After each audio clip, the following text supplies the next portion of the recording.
Hello student, welcome to our YouTube channel commerce Oceancy. आज की class में हम कवर करेंगे क्विक रेशो विद एग्जांपल। इसको कवर करेंगे। इससे पहले वाली क्लास में मैंने आपको करंट रेशो कवर करा दी है। अगर अभी तक आपने लास्ट वीडियो नहीं देखी, देखिए ताकि आपकी स्टडी में कंसिस्टेंसी बनी रहे। अगर अभी तक आपने मेरे चैनल कॉमर्स ओशियनसी को सब्सक्राइब नहीं किया, सब्सक्राइब कीजिए ताकि जब भी मैं न्यू वीडियोज़ अपलोड करूँ सबसे पहले नोटिफिकेशन आपके पास जाए, आप वीडियोज़ को सबसे पहले देखें और आपकी स्टडी बूस्टअप हो। Quick ratio, acid test ratio और लिक्विड रेशो जिसे हम बोलते हैं, इसका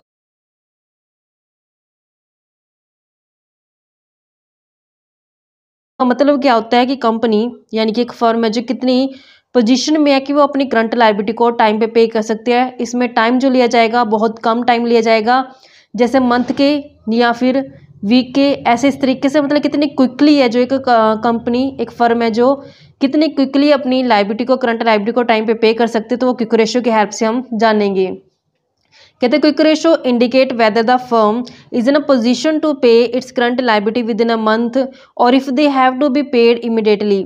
हम यहाँ क्विक रेशो में जानने की कोशिश करेंगे कि जो कंपनी है, जो फर्म है, वो कितनी पोजीशन में है कि क्या वो अपनी लायबिलिटी, करंट लायबिलिटी को विद इन ए मंथ या फिर अगर इमीडिएट ज़रूरत पड़ती है पेमेंट करने की करंट लायबिलिटी, क्या वो टाइम पे कर पाएगी या नहीं कर पाएगी।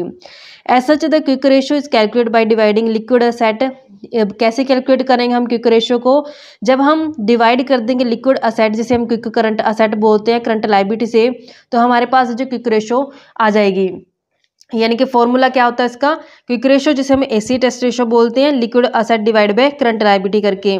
अब लिक्विड असेट कौन सी होती है? लिक्विड असेट वो असेट होती है जिनको मैं इजीली कैश में कन्वर्ट कर सकती हूँ बिना किसी लॉस के। कहते हैं कि लिक्विड असेट वो असेट होती है, means those asset which will be converted into cash and cash equivalent very shortly. कहते हैं लिक्विड असेट वो असेट होते हैं जिनको कन्वर्ट कर सकते हैं हम कैश में या फिर कैश इक्विवेलेंट में बहुत शॉर्टली, मतलब कम टाइम के अंदर हम अपनी असेट को कैश के अंदर कन्वर्ट कर लेते हैं, तो उसको कौन से असेट बोला जाता है? लिक्विड असेट बोला जाता है। All current asset except inventory and prepaid expense are included in liquid asset. कहते हैं सारी असेट, करंट असेट आ जाएंगी, लेकिन हम दो असेट को छोड़ देते हैं जिसमें इन्वेंट्री और प्रीपेड एक्सपेंस आ जाते हैं। इन्हें छोड़कर बाकी जितनी भी करंट असेट होती हैं वो सारी कौन सी असेट कहलाती हैं? लिक्विड असेट कहलाती हैं।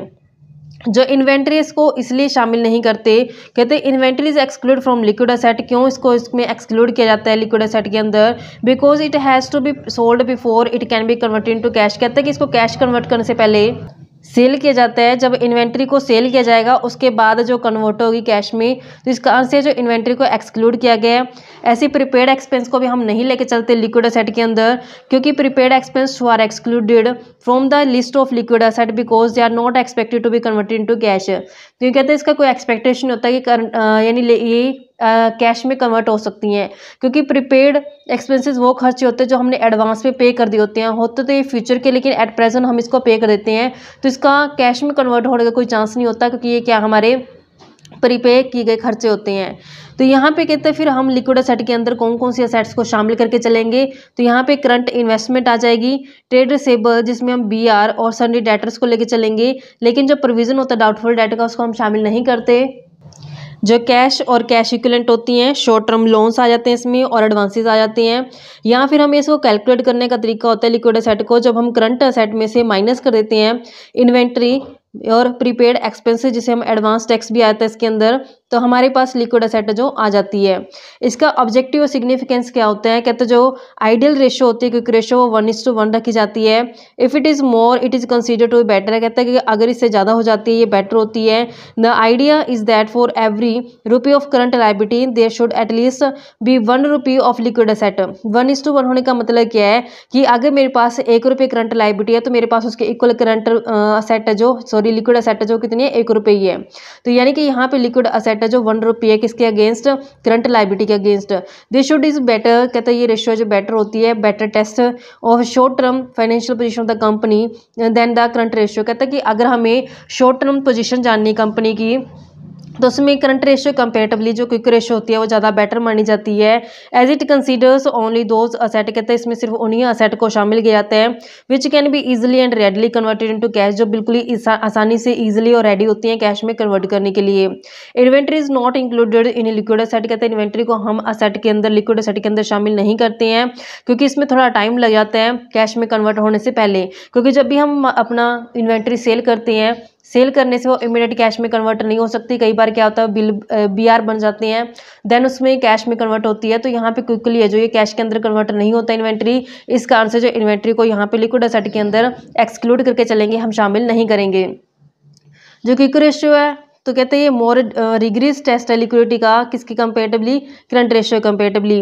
When use together with current ratio, कहते हैं जब हम इसको करंट रेशियो के साथ इस्तेमाल करते हैं, it gives a better picture of short term financial position of firm. तो कहते हैं इससे हमें शॉर्ट टर्म फाइनेंशियल पोजीशन जो फर्म की वो ज़्यादा बेटर तरीके से जो समझ में आ जाती है। अब इनके बीच में कंपेरिजन क्या कहते हैं, तो डिस्टिंक्शन बिटवीन करंट रेशियो और क्विक रेशियो हमने दोनों ही कवर कर ली हैं। हमने पिछली क्लास में कवर किया था करंट रेशियो के बारे में, इस क्लास में हमने कवर किया है क्विक रेशियो के बारे में। तो एक्सप्लेनेशन कहती है रिलेशनशिप, करंट रेशियो में जो रिलेशनशिप होता है वो किसके बीच में होता है, करंट असेट और करंट लायबिलिटी के बीच में होता है। जबकि क्विक रेशियो जिसे हम लिक्विड रेशियो बोलते हैं, इसमें हम रिलेशनशिप देखते हैं जो लिक्विड असेट का करंट लायबिलिटी के साथ रिलेशनशिप है वो चेक करके चलते हैं।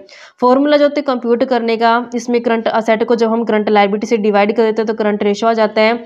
जबकि क्विक रेशियो के अंदर जब हम लिक्विड असेट को डिवाइड करते हैं करंट लायबिलिटी से तो हमारे पास क्विक रेशियो जो आ जाता है।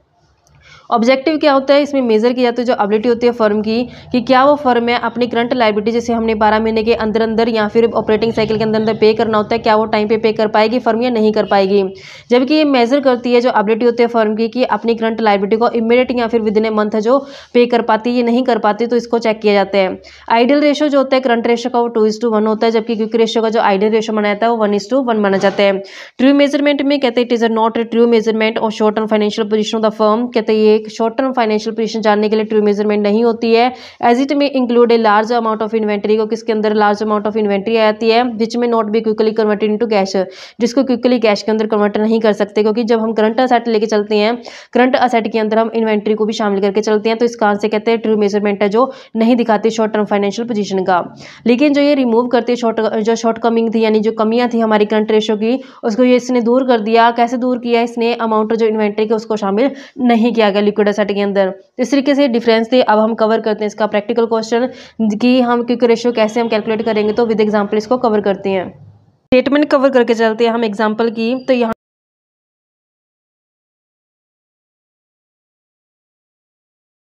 पे मैं क्वेश्चन में बोला है कि हमें गिवन डाटा है ट्रेड इन्वेस्टमेंट के बारे में हमने पढ़ा था। अगर हमें क्वेश्चन में ट्रेड इन्वेस्टमेंट गिवन होती है तो मतलब वो क्या है, लॉन्ग टर्म इन्वेस्टमेंट है। मार्केटेबल सिक्योरिटी शॉर्ट टर्म हमारी एसेट होती है यानी करंट एसेट होती है। प्रॉपर्टी प्लांट एंड इक्विपमेंट जो होते हैं ये हमारे नॉन करंट एसेट होती हैं। इंटेंजिबल असेट जिसमें हमने गुडविल ली है ये हमारे नॉन करंट इंटेंजिबल असेट होती है। ट्रेड रिसीवेबल लेस प्रोविजन करके हमने लेना है ये करंट असेट होती हैं। Cash and bank balance current asset होती है। ट्रेड पेबल्स करंट लायबिलिटी होती है। रेंट पेबल्स करंट लायबिलिटी होती है। डिविडेंड पेबल्स करंट लायबिलिटी होती है। इन्वेंट्री करंट असेट होती है। लॉन्ग टर्म बोरोविंग्स होती है हमारे लिए जो लायबिलिटी होती है, long term non current liability में आते हैं। शॉर्ट टर्म बोरोविंग्स जो होती हैं हमारे लिए ये शॉर्ट टर्म जो करंट लायबिलिटी होती है उसमें शामिल करती हैं। शॉर्ट टर्म प्रोविजंस को भी हम करंट लायबिलिटी के अंदर शामिल करते हैं। Income tax paid in advance को हम प्रीपेड इनकम टैक्स में लेके चलते हैं। तो यहाँ से हमने लिक्विडिटी रेशियो कैलकुलेट करनी है और कमेंट करना है। करंट असेट लेके चलते हैं सबसे पहले, लिक्विड असेट चाहिए हमें, तो क्योंकि क्विक रेशियो के लिए हमें लिक्विड असेट चाहिए होती हैं। तो लिक्विड असेट्स लेके चलेंगे। लिक्विड असेट के अंदर हमें मार्केटेबल सिक्योरिटी दे रखी है 40,000 से। ट्रेड रिसीवेबल्स दे रखी है 1,80,000, इसमें मैंने प्रोविज़न को माइनस करके लिए क्योंकि प्रोविज़न लेते नहीं है। कैश एंड बैंक बैलेंस हमारे पास 80,000 से है। इसका जब हम टोटल कर दे तो हमारे पास आ जाएगा 3 लाख से। तो हमारे पास लिक्विड असेट कितनी आ गई, 3 लाख से। नेक्स्ट हमें करंट लायबिलिटी चाहिए। करंट लायबिलिटी, तो करंट लायबिलिटी में हम लेके चलते हैं, ये वो लायबिलिटी होती है जो विद इन 12 मंथ हमें पे करनी होती है, यानी विद इन ऑपरेटिंग साइकिल हमें पे करनी होती है। ट्रेड पेबल्स आ जाएंगे 1,20,000 से। ऐसे रेंट पेबल्स आ जाएंगे 10,000 से। डिविडेंड पेबल आ जाएगा 30,000 से। डिविडेंड के बाद बैंक ओवरड्राफ्ट आ जाएगा 25,000 से। उसके बाद प्रोविज़न फॉर टैक्सेशन आ जाएगा 55,000 से। तो जब हम इसका टोटल करेंगे तो हमारे पास 2,40,000 के आ गया है, करंट लायबिलिटी आ गई है। क्विक रेशियो कैलकुलेट करने का फॉर्मूला क्या होता है हमारे पास, क्विक रेशियो हम कैलकुलेट करते हैं जब उसके लिए हमें लिक्विड असेट चाहिए होती हैं। लिक्विड असेट, जब हम लिक्विड असेट को डिवाइड कर देते हैं करंट लायबिलिटी से, तो करंट लायबिलिटी से डिवाइड करने पे हमारे पास क्या आ जाता है, क्विक रेशियो आ जाती है। तो हमने कैलकुलेट की है जो लिक्विड असेट हैं वो कैलकुलेट किया 3 लाख से, करंट लायबिलिटी 240 से।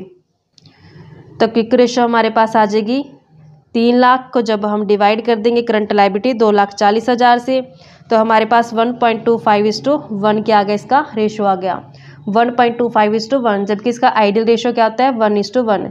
यानी कि अगर मेरे पास 1 रुपये करंट लायबिलिटी है तो मुझे 1 रुपये अपनी लिक्विड असेट जो रखनी पड़ेगी, जबकि यहाँ पे तो 1.25 आ गई है, तो यानी कि एक से ज़्यादा ही आ चुकी है, क्योंकि 0.25 क्या एक्स्ट्रा एक से।